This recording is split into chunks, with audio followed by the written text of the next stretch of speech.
Hello everyone, Ceri the Crafter here, that's C-E-R-I the Crafter, and I'm here with another postcard. Now, if you're not familiar with what I'm doing, I'm running a challenge this July 2024, although you can do it any 31 consecutive days, and you could also do it any July in any year should you ever choose to do it, if you find this later on. If you put this into the search bar of, say, Instagram, TikTok, YouTube, Facebook, you get it, social media, it should bring up a whole load of videos and images of some wonderful arty postcards that the artistic community has actually created, and I'm loving it. You want more details about it, go into the description box below. So under this video you'll see a few words, and then there's the word more, M-O-R-E, in bold. Click that, it'll open it up, and about 2/3 down that there's a launch video and a few prep videos from me. I wanted to do something slightly different, and I'm kind of nervous about this one. I have this mixed media pad, and I thought, right, let's make a mixed media postcard. I want to cut a piece of this now. I wanted to show the cutting process because I tend to leave as much on the spiral bound as possible, and I do that because if I'm cutting pieces out, I'll then end up not knowing whether this is watercolor, whether this is mixed media paper, whatever it is, because sometimes I get confused about the stuff I'm using. So I'm going to bring in a guillotine, and it's a bit tricky cutting it on the spine, but you'll see what I mean. So I'm going to cut this at about 5, although I know I need it about 6 by 4. I want to make sure that it's completely squared off and that the edges and corners are not damaged. So as I said, I'm just going to cut it about 4.5, to be honest. Let's not be wasteful, should we, Griffiths? Right.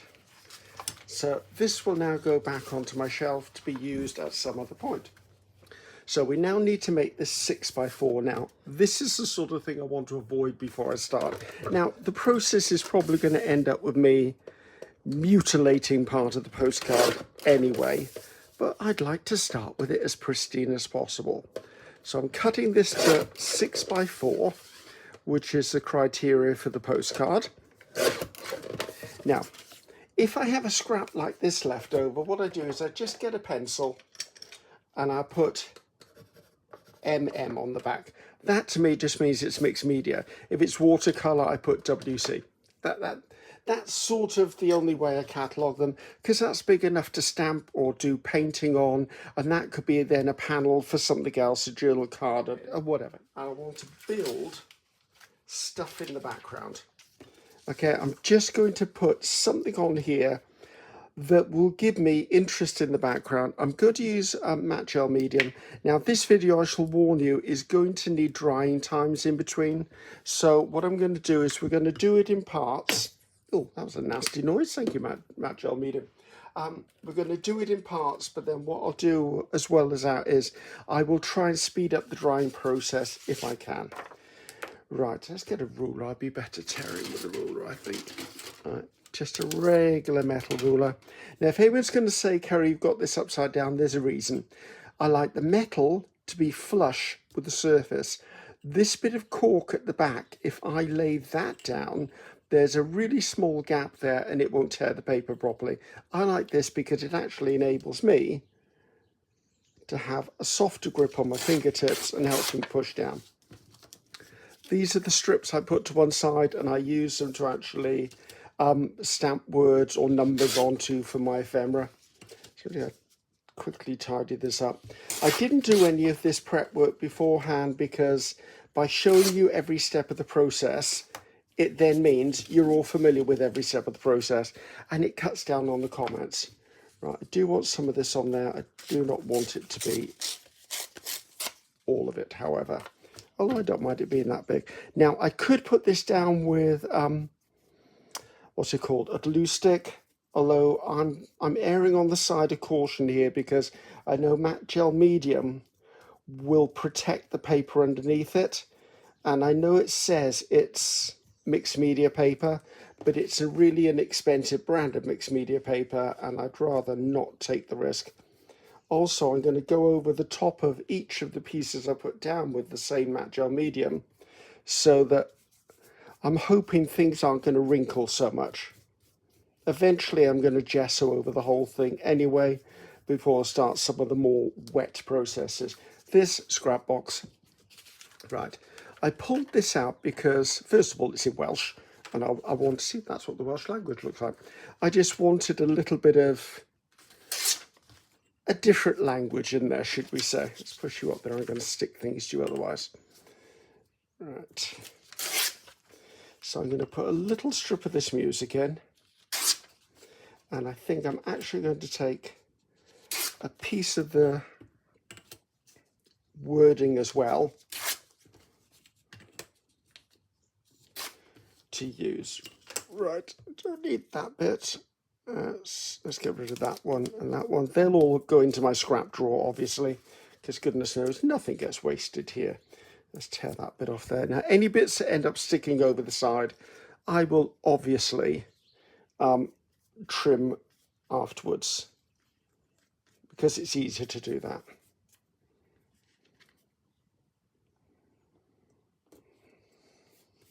So just building up interest, and a lot of this may never be seen in the final thing. And I say that because what's going to happen, of course, is I'm going to put paints and texture paste and a focal point and everything over the top of this. So this may disappear entirely, but I will know it's there, and it's all part of the interest of mixed media. A lot of the time you won't see this through, but you may catch glimpses of text in the background of a painted surface. These edges that I've got here can catch a dry brushed paintbrush, so therefore you will have more interest in it. Right, now I've got this extremely old piece of paper, which I love this paper. It's so, you can only glue it to stuff because there just isn't way. It's so fragile. It's not even worth trying to keep these pieces unless I stick them to something else before I use them. But I am going to keep that edge because I like that edge. So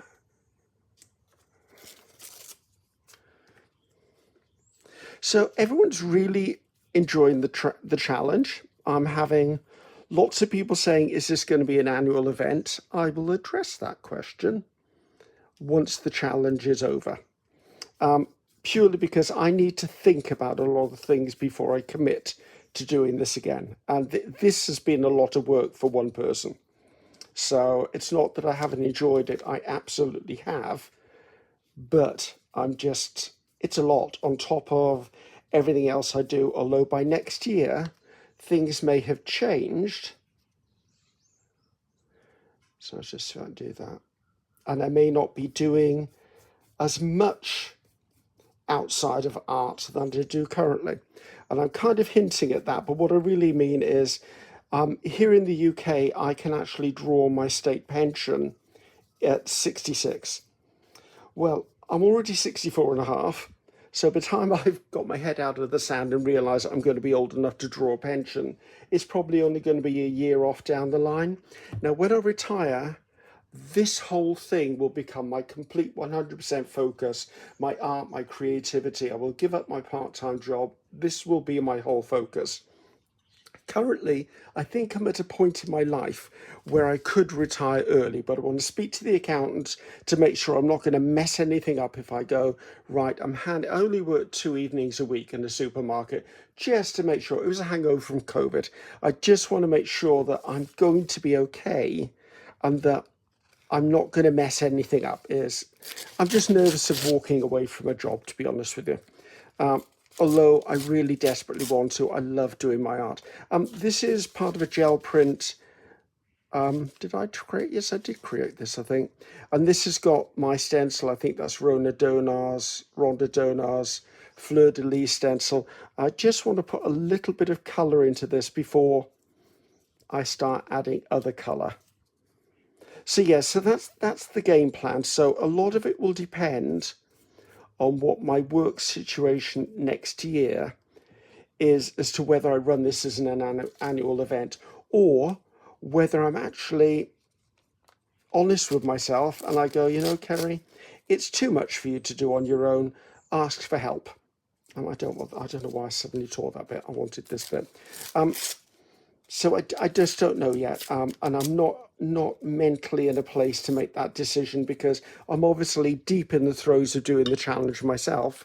And once the challenge is over and I can assess, okay, what did the public get from it? Did they enjoy it? And I know the answer to that one is yes, everyone's enjoyed it, because goodness knows there's so much involvement in that. I need to then assess, was that excitement because it was the time it was done for the first time, or is it worth considering doing on a regular basis? And do I keep it the same format? Do I change things up slightly so that maybe there's a different twist in the tail every year, although keeping within the gel print sort of theme? That I don't know. That's well, I just don't know. So right, I've done that much to this. Okay, it doesn't take long for matte gel medium to dry, so I'm okay with that. I do think, however, I'm going to stop for 2 seconds, and I'm back. So that's dry enough. I can feel by the temperature of this, it's not dry all the way through, but it's dry enough for me to work on. Now, I hadn't, when I started this, decided whether it was going to be landscape or portrait, but I've done it as portrait, so I guess I'm doing this as portrait. So it is what it was. I wasn't thinking ahead, I was just creating. Now I want to come in now with a little bit of acrylic paint, and I want to put down a couple of colours. So I've got Titan Green Pale, one of my favourite colours, and now this is going to be the bit that's slightly difficult for me because I'm used to using a lot of paint, so I'm probably going to end up with a bit of paint over here that I'm going to have to deal with because I'm not about to waste paint. This one is Buttermilk, another one of my favourite colour paints, and as you can see it's quite close in colour to this one, although it is different, but it isn't, if that makes sense. I'm looking at the value or intensity of the colour. This is Turquoise by Arteza, and I know I need to buy more Arteza paints. I was looking for the same set that I bought before and I can't seem to find it anymore, so I need to go back in my purchase history and see if I can find it on Amazon. Red Oxide by Golden, because I want some sort of rust feel about this. Let's just put a bit of that down. See, that just seems far too little paint for me. Now, I haven't told you what the focal point is going to be, and actually I reserve the right to change my mind on this.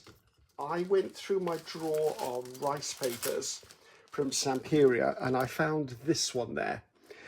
As you can see, I like this, but I haven't used it a lot. I've only cut one piece out of it, and I either want to use, actually, why don't I take it out of here? You're all being blinded by the reflection, aren't you? I hate plastic. Sorry, take that out of it. It doesn't need to be in there now or ever again. So this sort of steampunky type goddess person, I'm thinking will look great on there. And if I use her, I'm going to fussy cut the front of her face and then leave that back piece into it so it'll sit in something.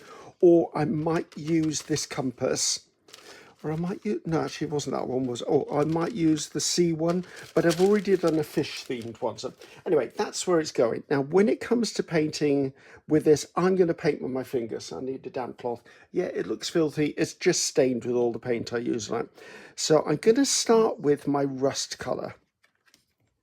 And I'm going to do what's kind of going to be obvious to everyone. I'm going to catch it on a few of the edges, because if I work from dark to light, I know that it's going to work for me. I just want a little bit of that in there. Then I'm going to come in with my teal. Was it teal? It was turquoise, wasn't it? And add that in there as well. So as you can see, I said I was going to be blocking out a lot of the text. This is kind of what I warned you about. So make sure you keep your finger clean in between changing paints. It's a bit like a paintbrush. If your fingers are dirty, your work will be dirty. I'm going to come in with the Titan Green Pale. Just a bit on there. I'd like a little bit down here for some reason. That's what my gut is telling me I want it. Like a little bit along that edge. Wipe my finger again. Now I'm going to bring in a palette knife this time, and with the cream coloured one I'm going to swipe it And the reason I'm swiping is it will give it a funky blend. It'll also mean that I'll get a different effect than my finger. As I said, this could change drastically by the time it's finished. See, I've got that. Now I think actually I want to add some white to this as well. I'd like to put some white in and just grab some. Right, so I'm just coming in with acrylic white. Oh, I always leave these paint things on. Right, a little bit of this. So I come in again. I'm keeping my palette knife as flat as I can because that's what I want. I want that smearing sort of look. And if I can get it to go from the bottom, I'll be happy.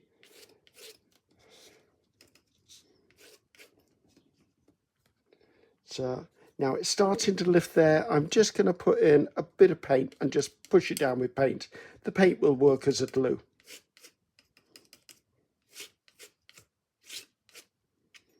Right, now I'm envisaging the woman being here if I use the woman at all, so I'm going to put a little more white in there, purely because then it'll have a lighter background on the back.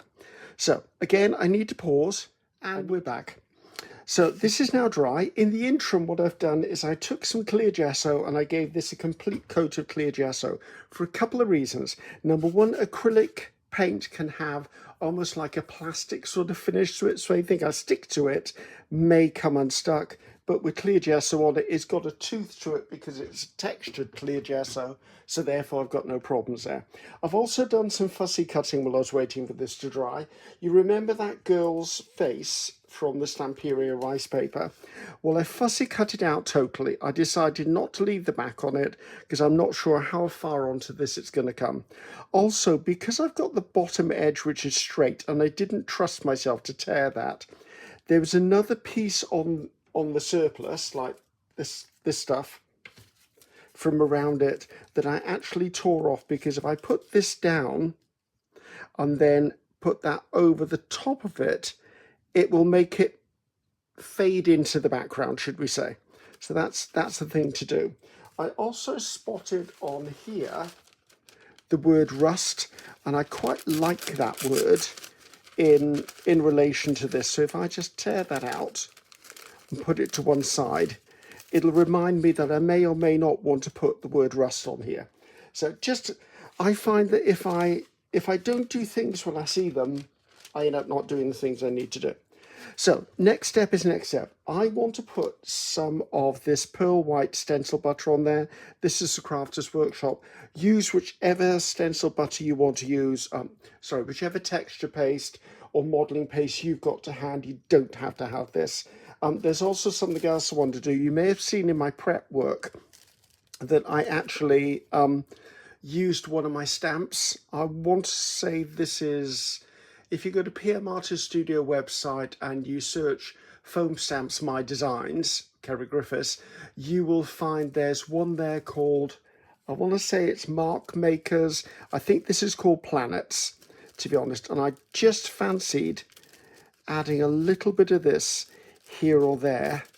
And that's the joy of actually having it on gift wrap tissue. I can put it on. I'm going to put this piece on because I want to put it up by here. Then I'm going to do the texture paste. Then I'm going to put maybe another piece of that on. So just coming in with a bit more of the matte gel medium. Popping that into the corner. I just wanted to add, I don't know, to me that just required that.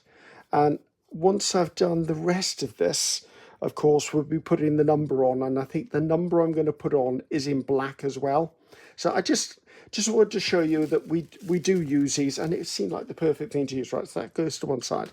Now, when it came to which stencils to use, I was torn between two. There was Art Deco circles, and this is by PM Artist Studio, and this is the 5x7, and I didn't want to choose until I had the postcard in front of me, and I think that design is a bit bigger than I actually wanted on here. So the other one I pulled out was this one by Rhonda Donar. I don't have the paperwork for this one. I don't even know what this one's called, but if you search her designs on PM Artist Studio, you will see it. It's lovely. I love this one. Just flatten that a bit. And I think this is more of the size that I want to put into here. Now, before we even start this exercise, let's just put this out there.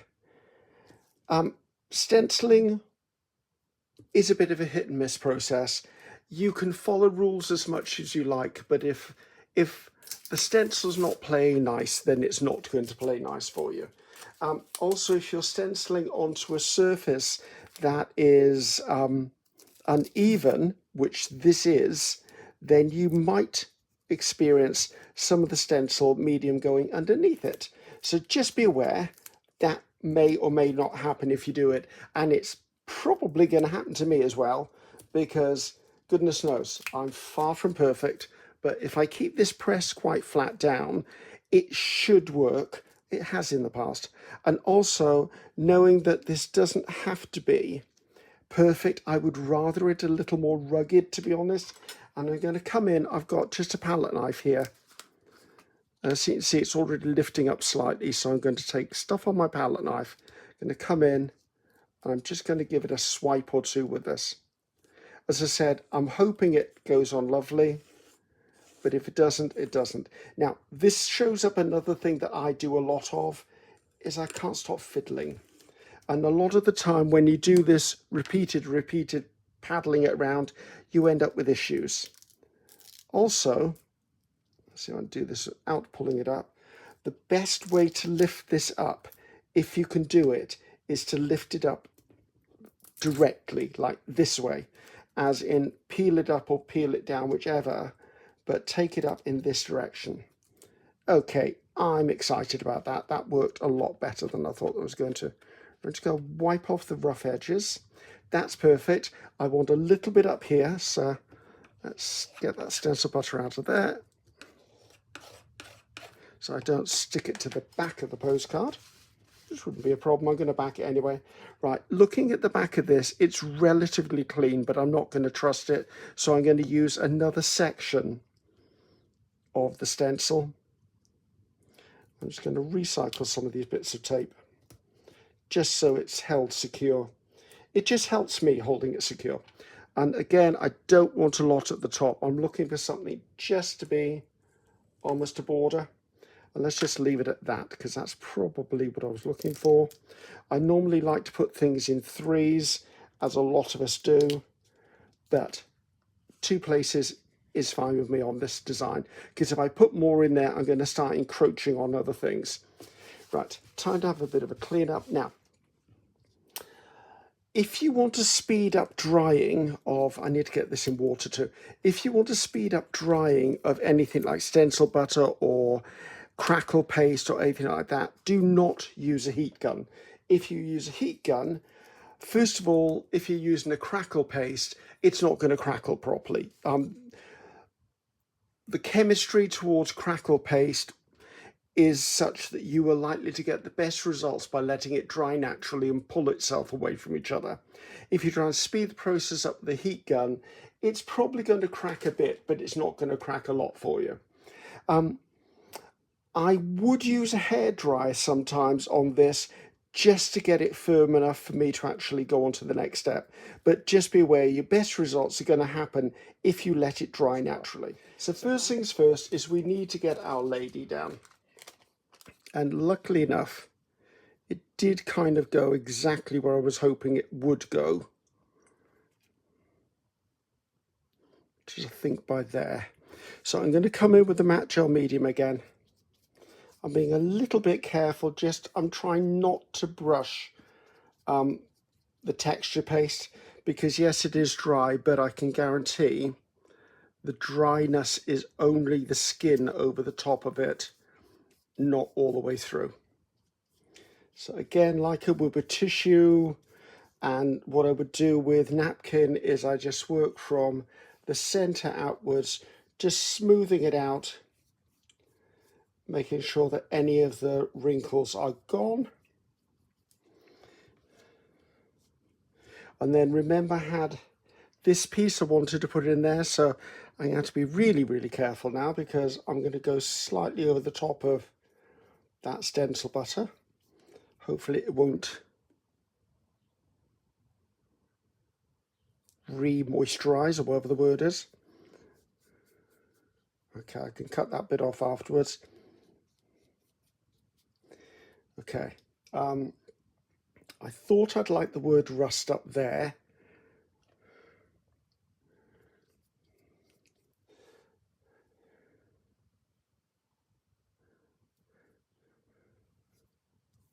It's kind of an odd word. Maybe her name is Rust. Maybe Rust is a nickname, let's put it that way. Right, now when it comes to the number for this, I was a little bit sneaky. I found a Simplicity sewing pattern, because I've got several of them, happened to have the number 28 on it, and I want this to be the number 28 postcard anyway, so I was in luck. So I'm going to come in and tear around this without destroying the number, because at the end of the day, it is a fragile paper.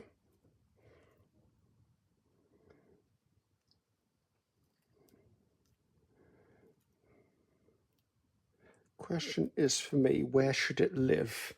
Now up there looks like a nice little place for that to sit. I would like to have had it down there, but I think it's just going to get lost. I don't want to put it in the middle there. Yeah, it's going to have to be up there. Right, so let's just pop it into the middle of that.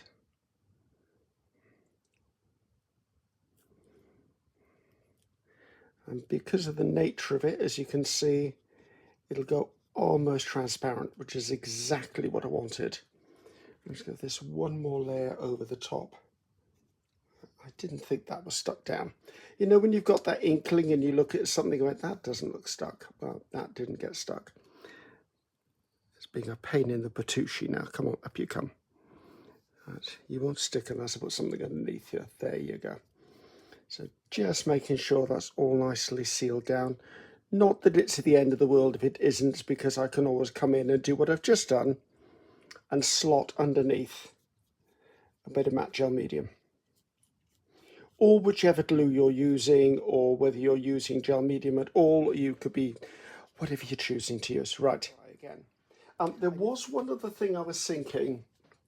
I was wondering whether to put she was herself again, and I'm kind of thinking I want it in there, but I'm not sure whether it's actually what I want to put in there. I was looking for wording, and I was struggling with finding what I wanted that spoke to me. And I do like this she was herself again. Why is it when I've got no nails do I always have to try and pull something off a backing? See, and I think if that goes in there, yeah, we're doing it. We're doing it. Oh, I've got some matte gel medium on the go, so let's put it down with matte gel medium. I mean, it's a label and it's a sticky label, but do I trust labels? Do I heckers like? And also by putting it on with matte gel medium, I do have a little bit of wiggle room for it to stick down by. And then a coating over the top is never going to hurt anything.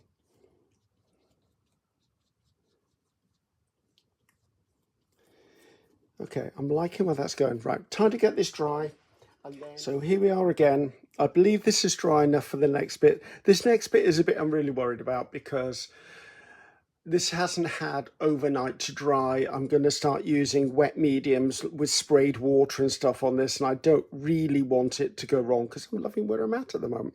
So you've seen me with my watercolor box before. If I can open it, I'm going to turn it this way because I want to use the palettes this time. So let's just take this out of here. Any watercolors will do. This just happens to be the brand that I've got. Or I would have if I could get the plastic off it. Good grief, Griffiths, get a grip. I knew I didn't put this by. There you go. It got sticky because I didn't wait for it to fully dry. So I want to play around with the colours that are in this, but I want to bring some other colours out as well. So I'm seeing that I've got the rust colour there. Now in here, I've got colours that could be considered rust. Where's my sample sheet? Okay, I swatched them all. See, I quite like this sort of colour. They're not necessarily in the colour that they were in. I think that, yeah, that's that rose, so it's this one I want. Right, so I'm going to put a drop of water on there, just to reinvigorate that one.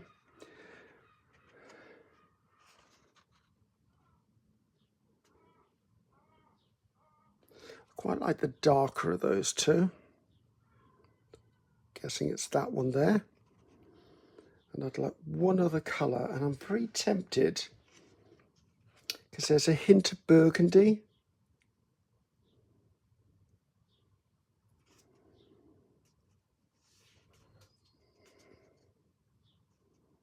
And I'm thinking it's about here I want it. Right, I can change my mind on that one if it doesn't look right when I mix it out. So I'm just going to put some puddles of water here. I don't need a huge amount, but I do need something. Let's put that out of the way. So I'm just going to introduce those colours into my puddles of water. I'm also going to take, actually I'm going to use this bit of mixed media card, remember the one we had? And I'm going to almost swatch it so I can see what it looks like. I'm all right with that one. What was the other one? This one here.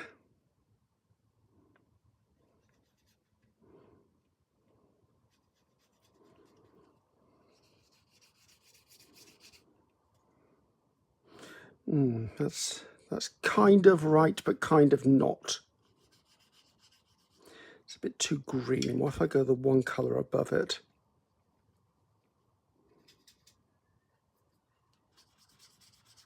That's more what I was looking for. Right, have a little bit more of that into this colour. And then what was the other colour? The other colour was this sort of burgundy-ish sort of colour.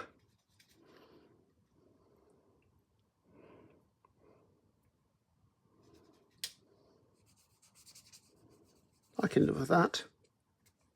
That could become something, I could stamp over that, so I'm just going to leave that as it is. So, right. Clean brush, that's what I need here. So I quite like the fact that I've got the red in the corners there and there. So I'm going to come in and puddle some over the top of that. And put some down here.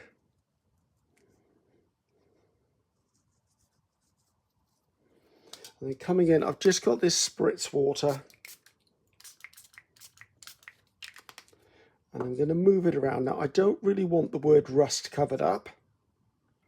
But that's okay, because what I can do is I can always dab it off if I need be.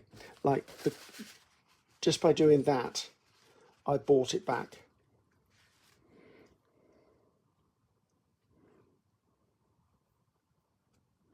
Maybe I want that a bit more intense. Where have you gone? You're that one, aren't you? Just a little more intensity up there, I think. Why did I put the lid back on that? See, that's when being a neat freak is a bit of a problem. I'm hell and determined to cover that word rust up, aren't I? Okay, I don't mind that. This down here now needs a little more intensity as well.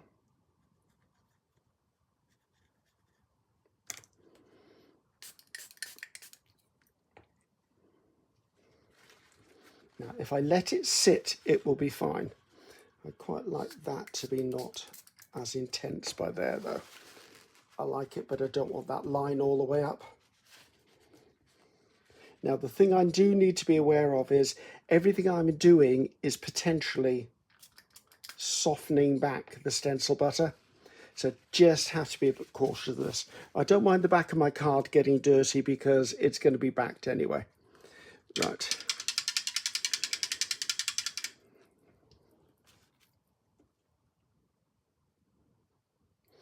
Right, I think I want to bring in the turquoise, the teal sort of colour about here.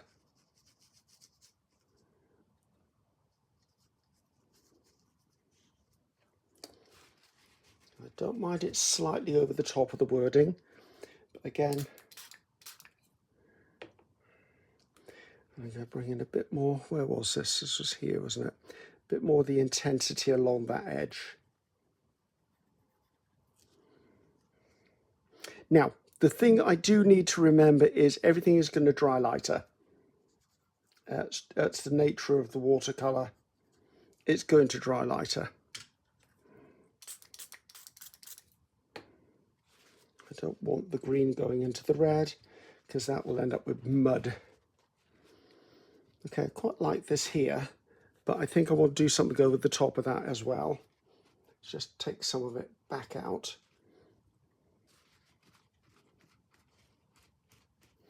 Okay, we're getting there. It's looking a bit Christmas, but we haven't finished yet.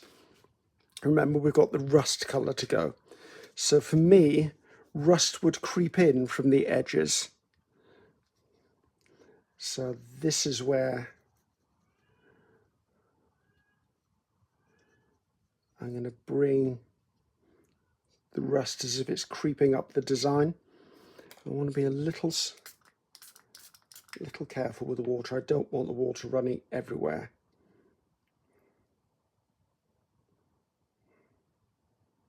See what I mean? It just gives me that, I like that creeping effect that it's got. I'm going to do the same along here. And to be honest, we've lost the word rust anyway, but it's in there. We know it's there. If you look, it is there. I'm not gonna kill myself about that. Just trying to get this just to move. It's very tempting to put more and more water on, although there comes a point at which you lose control of your art because the water will go where the water wants to go.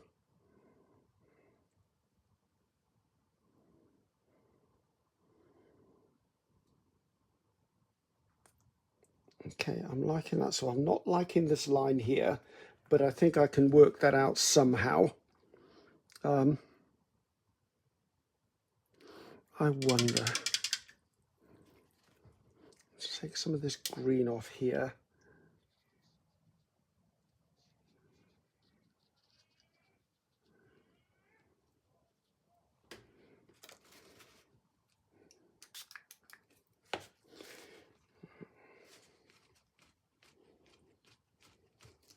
I think I may just have to live with that. I don't want to soak that to a point of saturation.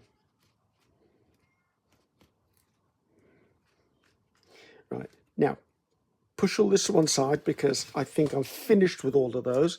Let's get the water out of the way because goodness knows I will knock stuff over, guys. I will absolutely knock stuff over. Now I did want to come in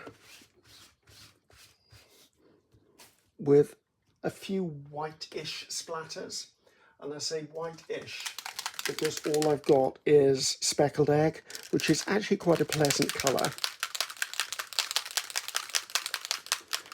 And those of you going, Ceri, you shouldn't shake it up and down. I don't use it as a spray, I use it as a spratter.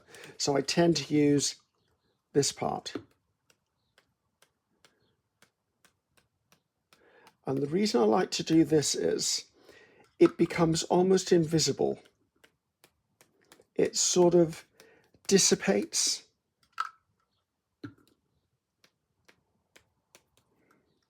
I'll lift it up for you now in a second.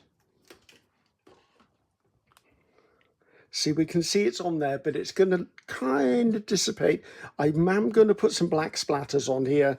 I need to dry this before I do that though, or else the black splatters will actually wick out, which is not what I want. So another 2 seconds, guys. So it's pretty much dry. This really annoys me here. I need to come up with some way to rectify that. But as you can see, things have dried and they're not as intense. That was my intention, as I said. I knew this would go back to a rusted colour. This is annoying me, and I need to see whether I can somehow rectify it. And as you always say, leave the mistakes in, or the problems, or the issues. So I'm just going to put some water down here, because I know we didn't put gesso over the top of that. We did put matte gel medium, however, but I reckon if I soak this with some water, I might at least be able to break that up a bit and lift it. And if I don't, I'll just stick something in its place. So very careful not to damage other things here.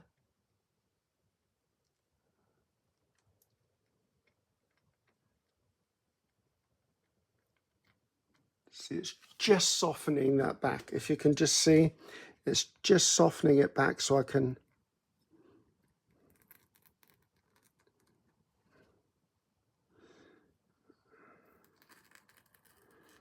Okay, I'm not upset by that. I'm quite all right with that, actually. So that was a bit of a rescue on that one. But I am now going to have to blend that some... Put the knife by Griffiths. Blend that somehow into the rest of the design. So I'm going to look at what is already here, and I'm going to pull in some of those colours that I used earlier on, the watercolour colours.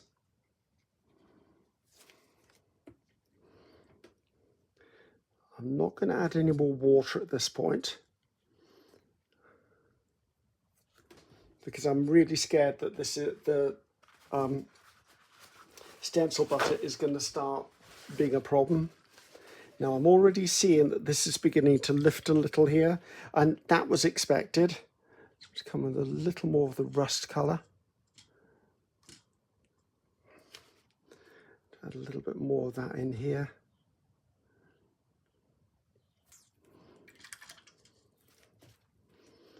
Bit of a dabbing action just to kind of blend it out, and then I'm going to come in and... Okay, I've got a plan for that. So now I want to... Where's my matte medium gone? Oh, I need to quickly dry this. I'm going to just drop the volume, guys. You won't hear this, I'll drop it.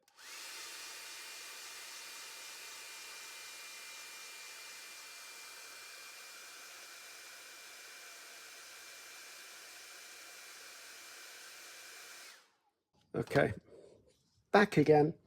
So I have got a solution for that. I can just go back to the tissue that I originally had and pull a section of this off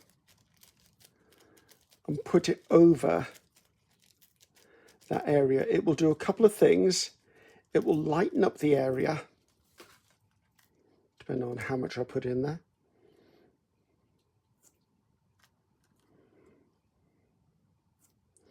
Just put that bit in there. I remember when I was learning to be a cake decorator and designer in Bakery and Confectionery College, one thing always stuck in my mind that my art tutor told me, my cake decorating teacher told me, well, I'm going to go in and put this in with matte gel medium, I'm going to put it in there. And she said, if you make a mistake, if you can't conceal it, reveal it. And by that she meant basically feature your errors, or feature the things that you can't cover up. Because if something is covered up, it'll become very, very obvious it's covered up. Because you'll try so hard to cover it up that all you'll see is the mistake, and you inadvertently will draw the client's eye to that mistake. I want that colour there. So always remember, if you can't conceal it, reveal it. And by revealing it, they just mean, just make a feature of it. So there you go. You and I know that was a problem area. It's no longer a problem area. Right, so here we are. I've got some Mars Black acrylic paint, watered it down. My postcard is ready to go. I do want to protect her face because I don't want splatters on her face if I can help it. And it's as simple as just tearing a mask to cover up an area you don't want destroyed. And by a mask, I just mean something to protect the piece underneath. So if I do that, I don't mind if everything else gets splattered. Now, I'm notorious for splattering in that the curtains, I've got it on, I've got it on. It ends up on other things that I do. I'm terrible, I splatter everything. Unintentionally. I know there are splat boxes, definitely know there are splat boxes, and I used to have one, but my thinking was I'm spending space to store my splat box when actually I could spend my space and actually store something different to a splat box, like more supplies. Right, I'm going to let that be for a few minutes because if I touch this, I know I'm going to touch something black. And she's finished. Okay, for the eagle-eyed, I did do a few things I wasn't planning, but my gut told me I should. First of all, I signed it down here. I normally sign here, but that looked like a perfect place. I went round this, she was herself again, with a fine permanent marker. I also outlined her. If you look at the previous clip, she was beginning to blend too much into the background. I don't normally put an outline around a face, but she just looked like she needed it. And also I came in with that same fine marker and I thought, you know, I put rust on there. I could still see it, so I outlined that. And I love that. I mean, I black edged it, as I said I would. It's not something you normally see from me, but it is a style I really, really admire in others. I had fun doing it. I like the fact that I used the pearl because, as you can see, that almost has a metallic shine to it. Now it looks like silver. I like that. I like that a lot. And yes, we put loads of stuff into the background. You can just see little bits of it. You can't see any of the music. You might just be able to see a bit of text there, but it's part of the layers. And when I say part of the layers, if you look, there's a crease along here. There's a ridge along here. There's another ridge there. And those are built up by the layers below. And those are giving me the visual texture I was looking for. So for working on something 6x4, I'm really, really pleased with that, because normally I would work on a whole journal page and this would have had far more expanse, should we say, to grow. So this was postcard number 28. So hopefully you enjoyed that. I certainly did. So guess what? I'm Ceri the Crafter. That's Ceri the Crafter. Until next time, goodbye now.